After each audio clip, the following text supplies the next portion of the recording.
টানা বৃষ্টি ও ভারত থেকে নেমে আসা পাহাড়ি ঢলে শেরপুর জেলার সার্বিক বন্যা পরিস্থিতি অবনতি হয়েছে।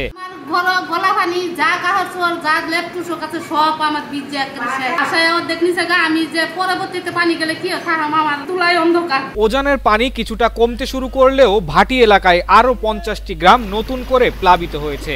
এই পর্যন্ত ঝিনাইগাতি নলিতাবাড়ি উপজেলায় অন্তত 14টি ইউনিয়নের শতাধিক গ্রাম প্লাবিত হয়েছে। পানিবন্দী হয়েছে কমপক্ষে 50,000 মানুষ। বাড়িঘরে পানি ঢুকে পড়ায় চরম কষ্টের মধ্যে পড়েছে লোকজন।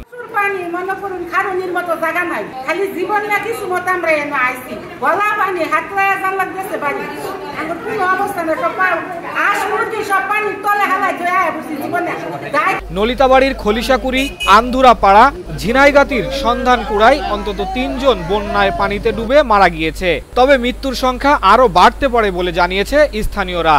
এদিকে রাতভর বন্যা দুর্গত এলাকায় আটকে পড়াদের উদ্ধার কাজ করেছে সেনাবাহিনী, পুলিশ ও স্বেচ্ছাসেবকরা। বন্যার্ত এলাকার খাবার সংকট চরমভাবে দেখা দিয়েছে।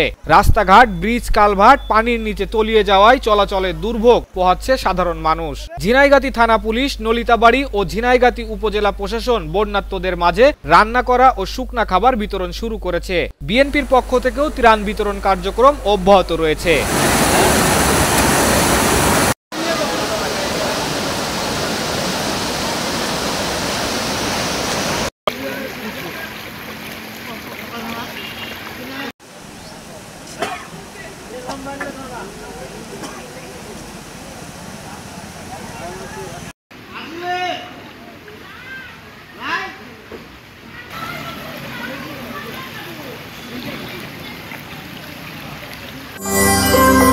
সত্য, বস্তুনিষ্ঠ ও নিরপেক্ষ দৈনিক জনবাণী।